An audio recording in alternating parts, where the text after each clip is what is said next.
Shalom, selamat pagi Bapak Ibu serta saudara-saudara terkasih. Kembali saya menyapa Bapak Ibu Saudara di dalam renungan pagi di hari ini. Tentunya mari kita menjalani hari ini dengan penuh sukacita dan optimisme. Meskipun sekali lagi situasi kondisi yang kita hadapi kadangkala tidak sesuai dengan apa yang kita prediksi. Kembali kita akan melanjutkan perenungan kita, di mana kita sebagai orang percaya, sebagai jemaat atau bagian dari gereja harus terus membangun tembok yang tidak kelihatan. Bukan saja kita harus membangun dengan kasih, dengan sukacita, damai sejahtera, tetapi juga kita harus membangun dengan kesabaran. Wah, Bapak Ibu, saudara-saudara yang terkasih, berbicara tentang kesabaran, seperti dalam Galatia pasal yang kelima, yang ke-22, ini menjadi bagian dari buah roh. Sekali lagi kita akan membaca, tetapi buah roh ialah kasih, sukacita, damai sejahtera, kesabaran, kemurahan, kebaikan, dan kesetiaan. Kalau kita melihat akhir-akhir ini, bahkan ya kita bisa katakan situasi kondisi dunia akhir-akhir ini, secara khusus Indonesia, apalagi berbicara tentang karakteristik masyarakat Indonesia. Bahkan dalam sebuah survei mungkin ya, dikatakan bahwa pemain Indonesia itu adalah, dalam hal ini, tim sepak bola Indonesia adalah tim yang gampang sekali terprovokasi. Ya, jadi rupanya tim-tim lawan di wilayah Asia maupun Asia Tenggara itu sudah membaca. Ya, ternyata kalau berhadapan dengan tim nasional Indonesia atau tim sepak bola nasional Indonesia, mereka dengan sengaja berusaha untuk memprovokasi, ya, dengan berbagai macam cara. Alasannya supaya para pemain Indonesia tersulut emosinya sehingga membuat permainan tim nasional Indonesia menjadi rusak, kacau, sehingga bisa dikatakan mentalnya akan jatuh. Sehingga kita sering melihat Indonesia seringkali gagal untuk menjuarai beberapa kali turnamen. Dan ini menjadi keprihatinan kita sebenarnya.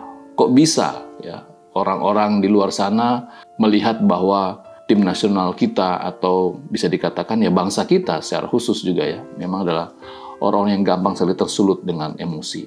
Tetapi firman Tuhan di pagi hari ini kembali mengingatkan kita sebagai orang Indonesia, tetapi kita juga adalah sebagai orang percaya, anak-anak Tuhan, bahwa mari kita mewarnai kehidupan iman kita. Mari kita terus membangun kehidupan iman kita dengan yang namanya kesabaran. Kesabaran. Wah, ini sekali lagi hal yang tidak mudah, yang tentunya akan kita hadapi setiap hari.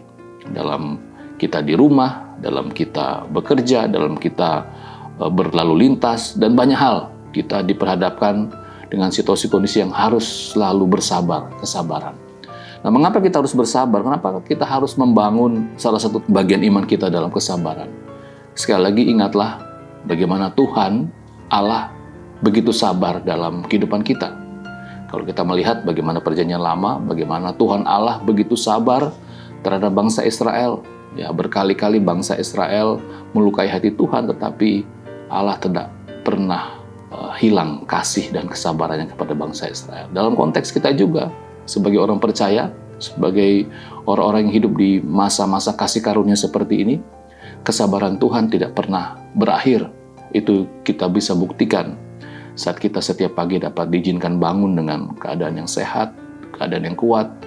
Itu menjadi bukti bahwa Tuhan masih memberikan kasih-Nya, memberikan kesempatannya, kesabarannya kepada kita. Biarlah kesabaran yang Tuhan tunjukkan kepada kita menjadi motivasi kita, menjadi inspirasi kita, agar kita juga mewarnai hari kita dengan penuh kesabaran. Kiranya firman Tuhan di pagi hari ini kembali dapat mendorong dan mengingatkan kita agar kita selalu terus membangun tembok yang sekali lagi tidak pernah selesaikan kita terus bangun, yaitu kesabaran. Kita berdoa. Bapa Surgawi, terima kasih. Ajar kami untuk selalu sabar di dalam menjalani kehidupan kami. Tidak mudah memang untuk bersabar, tetapi sekali lagi ini adalah bagian dari komitmen iman kami sebagai orang percaya dalam membangun tembok yang tidak kelihatan dalam konteks kami berjemaat maupun dalam konteks kami interaksi dengan lingkungan sosial kami. Untuk terus bersabar. Sama seperti Tuhan yang sudah begitu sabar terhadap kami, ajar kami juga untuk selalu sabar dalam menjalani kehidupan ini. Terima kasih Bapak memberkati apa yang kami kerjakan di hari ini, dan juga memberkati orang-orang yang kami kasihi. Di dalam nama Tuhan Yesus kami sudah berdoa dan bersyukur kepada Bapa di surga. Amin.